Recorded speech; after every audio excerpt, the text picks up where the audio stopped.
चुनावी चौपाल में हम पहुंचे हैं वारासूनी के गांधी चौक के पास में। कुछ लोग हमारे साथ में हैं। ये बताइए कि विकास हुआ है या नहीं हुआ है विधायक जायसवाल जी के कार्यकाल में? विकास हुआ है, बहुत अच्छा विकास हुआ है ना। आज 10 साल 15 साल से जो चल रहा है हमारे वारासूनी में बहुत अच्छा चल रहा है ना। गुड्डा भैया के हम आभार व्यक्त करते हैं, जैसा भी हो। किस तरह का विकास कार्य करा है? हर चीज़ में विकास है, जैसे रोड का विकास, लाइट का विकास, बाहर में जो भी है पुल नहीं थे गंगा जी में, उसका भी विकास करा है। हर जगह उनका चल रहा है, अच्छा है।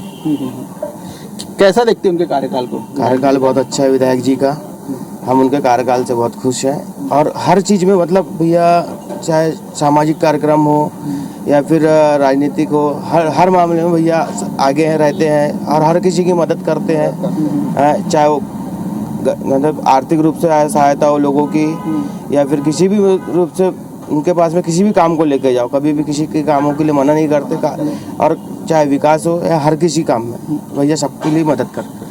विधायक जी ने जो भी अपने वादे किए थे जनता से जी, ये करा के दूंगा, तो ये वादे पूरे हुए कि नहीं? मोदी जी के जो उन्हें दिए थे काफ़ी, उन्हें जो बोला था वो किया है। जैसे उन्हें कोई कि नहीं अपन ये नहीं कर पाए, और उनका सहयोग बहुत अच्छा रहा है। जैसे हम जैसे युवाओं के लिए काफ़ी बहुत अच्छे सहयोग प्रदान किए उन्होंने। गांव में अच्छे खेलकूद, क्रिकेट, गांव की सड़कों का अच्छा आवागमन किया। हम उनके कार्यकाल से बहुत खुश हैं। मेडिकल सुविधाओं की क्या स्थिति? मेडिकल सुविधा बहुत अच्छी है, ग्रामीण स्टार्टिंग से लेके अभी तक की बहुत अच्छी है। कोविड से लेकर के आज की डेट तक काफ़ी अच्छी सुविधाओं का प्रोग्राम किया उन्होंने, जिसमें हम बहुत खुश हैं। बहुत बहुत धन्यवाद उनका। ये बताइए, विधायक जी के कार्यकाल से आप संतुष्ट हैं? बहुत संतुष्ट है। सबसे बड़ी एक समस्या थी अपने यहाँ से खंडवा से वारासूनी आने के लिए, बच्चों को बहुत तकलीफ होती थी। बरसात में बच्चे आ नहीं पाते थे, खापा से मेंदेवाड़ा होते हुए आते थे। तो उसके लिए भैया ने बहुत प्रयास किए और आज जाके वो पुल का निर्माण हो चुका है, कार्य चालू हुआ है। अभी गांव में भी बहुत जगह ऐसी है कि रोडें नहीं है, तो रोडों का भी बढ़िया उनने भूमि पूजन किया है ना। पूरे क्षेत्र में बहुत टॉपर अच्छा काम किया भैया ने, और बहुत अच्छा कार्य है उनका और अच्छा चलते रहेगा हमेशा। क्षेत्र में देखा जा रहा है कि रेत का अवैध उत्खनन भी जोरों पे चल रहा है, इस पे नहीं, उसमें भी प्रतिबंध चल रहा है, ऐसा नहीं है। कुछ रोकथाम भी कर रहे हैं भैया और हमेशा उसके लिए बोलते रहते हैं। सब चीज़ अच्छी कर रहे हैं। सर बताइए कि यहाँ के जो विधायक जी का कार्यकाल रहा है, उनसे आप कितने संतुष्ट हैं? विकास हुए या नहीं हुए? हमारे क्षेत्रीय विधायक आदरणीय, हमारे सबके लाडले बड़े भाई गुड्डा भैया, इनका विकास कार्य बहुत ही सराहनीय रहा है। और जहाँ तक ऐसा है कि मेरे देखने में ऐसा है कि अपने वाले तो नहीं, दूसरे शहर के लोग, दूसरे कस्बे के लोग, गांव के लोग आज वारासूनी के विकास को देखते हुए एक बहुत अच्छी नज़र से, बहुत अच्छी दृष्टि से, और काफ़ी ऐसा है कि सराहनीय कार्य कराया जा रहा है गुड्डा भैया के द्वारा।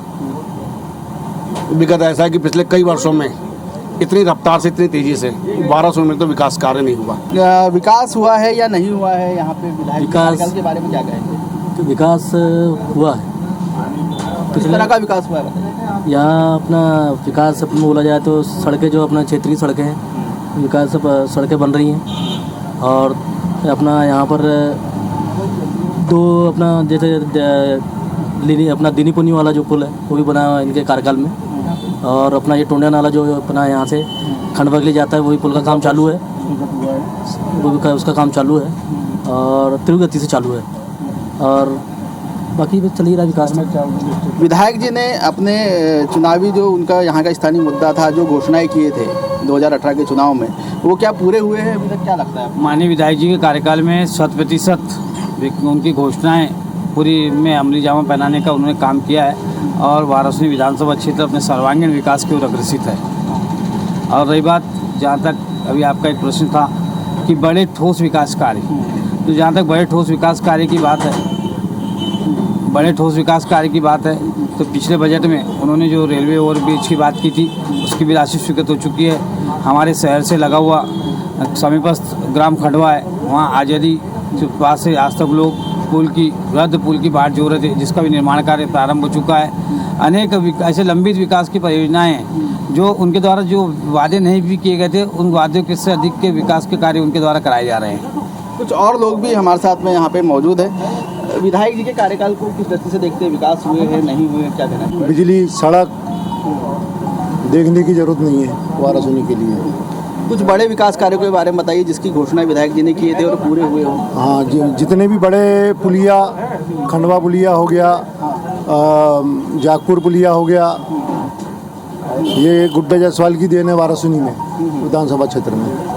यहाँ देखा जाता है कि ये महाराष्ट्र से लगी हुई है, ये विधानसभा है। पलायन की एक बड़ी समस्या है यहाँ पे। लेबर वर्ग जो बाहर नागपुर है, अन्य राज्यों में जो कमाने के लिए जाते हैं, उस समस्या के लिए कुछ यहाँ पे उद्योग धंधे नहीं है, क्या कहेंगे कुछ? उद्योग धंधे खुले हैं अभी। जायसवाल जी ने 2 इथेनॉल के प्लांट खुलवाए हैं 100-100 करोड़ के।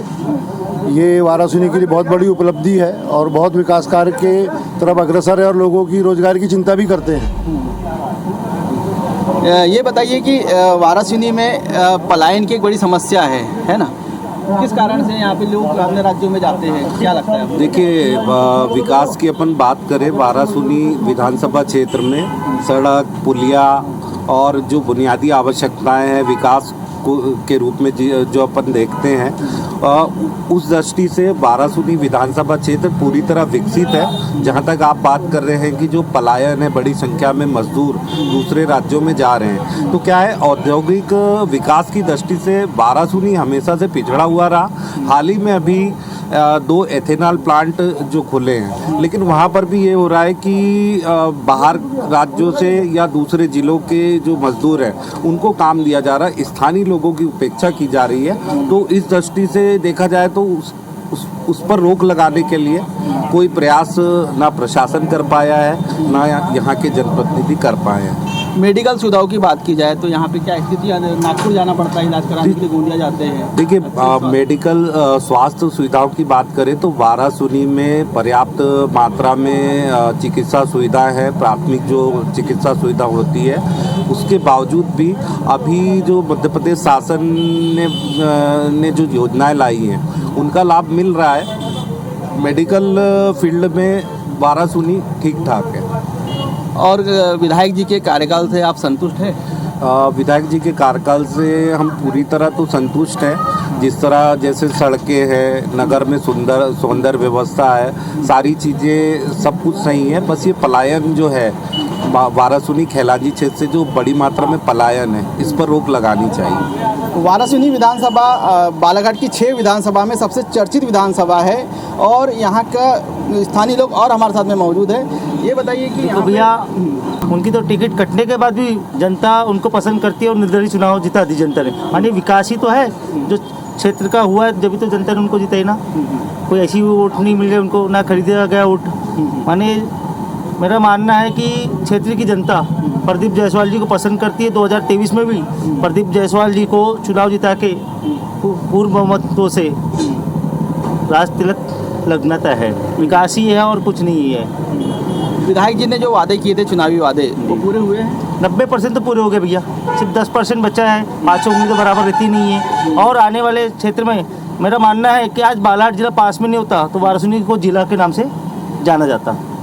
ये बताइए कि वाराणसी जो विधानसभा है, यहाँ पे निर्दलीय विधायक है प्रदीप जायसवाल जी, इनके कार्यकाल को किस दृष्टि से देखते हैं? जैसे जब से भैया चुनाव जीते हैं तब से निरंतर क्षेत्र में उनकी सक्रियता बनी हुई है। जब वो विधायक का चुनाव हार भी गए थे तो भी वो 5 साल सक्रिय थे, जिसका परिणाम स्वरूप ये हुआ कि जनता ने उनको निर्दलीय चुनाव जिता दिया।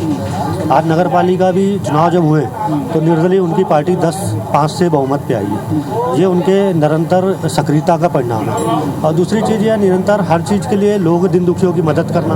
आज क्षेत्र में देख लो, कहीं भी आपको सड़कों का जाल पूरा हर तरफ, वाराणसी से खैलांजी पूरे एरिया में घूम लोगे तो सड़कों का जाल सा बिछा हुआ है।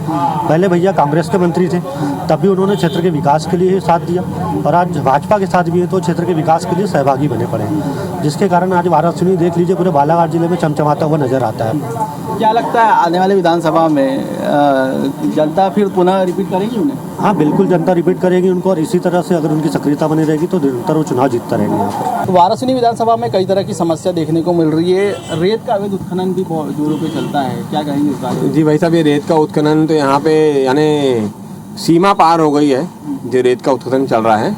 और उसके लिए मैं तो बहुत समय से आवाज़ उठा रहा हूँ। पिछले लगभग 10 साल हो गए, 12 साल हो गए, जब माननीय डॉक्टर योगेंद्र मई जी विधायक थे, सबसे लेकर के। और ये जो रेत का उत्खनन है, अवैध उत्खनन, ये इतना चरम पर है, किसी कोई सीमा नहीं है। किस तरह का नुकसान हो रहा है? नदियों में अवैध उत्खनन हो रहा है, तो क्या ग्रामीण क्षेत्रों में क्या नुकसान हो रहा है? देखिए, ग्रामीण क्षेत्रों के साथ साथ सबको पर्यावरण का नुकसान है, जल का नुकसान है। नदियाँ अभी कुछ दिन पहले रामपाली के आपने सुनेंगे, रामपाली धार्मिक नगरी जो है, तो वहाँ मंदिर के 100 मीटर के दायरे में बताइए आप पूरा खोद रहे हैं वो, है ना। किसी दिन ये होगा कि मंदिर के पास पहुंच जाएंगे, मंदिर ही धसका देंगे। पुनी बटरमारा जो पुल है उसके नीचे खनन चल रहा है, महो गाँव का जो पुल है उसके नीचे खनन चल रहा है, सीवन घाट इनका पुल जो है वो स्वीकृत नहीं है, वो चल रहा है। यहाँ का सिकंदरा का घाट है वो स्वीकृत नहीं है, वहाँ पे अवैध खनन चल रहा है। गोटाडोल का पुल है उसके नीचे, यानी ऐसी कोई भी जगह इन्होंने नहीं छोड़ी है जहाँ से अवैध उत्खनन न किया इन्होंने। विधायक जी का जो कार्यकाल रहा है वो किस नज़र से देखते हैं? मतलब उन्होंने 5 साल में विकास किया है कि नहीं किया है? जनता देखिए, विकास के कार्य तो हुए हैं, इसके पहले भी हुए थे और अभी भी हुए हैं। विकास के कार्य में दो मत नहीं है, और अभी नगर पालिका में भी विकास के कार्य हो रहे हैं। लेकिन विकास के कार्य के साथ भाई साहब जो मूल और समस्या है उस पर ध्यान नहीं दिया जा रहा है। कई नगर पालिका में भी कई अनियमितताएं हैं, वो बदस्तूर चालू है। यहाँ पे जो शासकीय कॉलेज है वहाँ पे भी जो अनियमितता है वो बदस्तूर चालू है। विधायक जी उस पर कोई ध्यान नहीं दे रहे हैं या कुछ कर नहीं पा रहे हैं। और अवैध खनन जो है उसके साथ साथ मंदिर के सामने में शराब की दुकान खोल के रखे हैं, जो स्कूल के पास में है, महिलाएं बच्चियां आती उस जगह पे उसे नहीं हटा पा रहे हैं। तो इतने सारी अनियमितता हैं जिसमें निश्चित रूप से ये उनके लिए नुकसानदायक है। इस तरह का विकास हुआ है, सड़कें, बिजली, पानी की क्या स्थिति पूरे क्षेत्र में? देखिए, सड़कें, बिजली और पानी का जो जहाँ तक मामला है, सारे लोग जानते हैं कि ये तो एक प्रशासनिक व्यवस्था है। सड़कें जहाँ है वहीं है, नई सड़क तो कोई इन्होंने बनाई नहीं है। उसी पे ऐसा है जो पहले खराब था उसको डामर लगा दिया या सीमेंट लगा दिया, तो ये विकास तो हम नहीं समझते। अब रही बात बिजली पानी की बात, तो बिजली पहले भी वारासिनी में थी, आज भी है। ना बिजली के खंभे बढ़े ना पुल बढ़े, आप पता कर लीजिए। IBC 24 की चुनावी चौपाल में बस इतना ही। अगले बार बालाघाट जिले की एक नई विधानसभा में जाएंगे और वहां जानेंगे जनता से कि उनके विधायक ने कितना विकास कार्य किया है। Hiten Chauhan, IBC 24 news, Balaghat.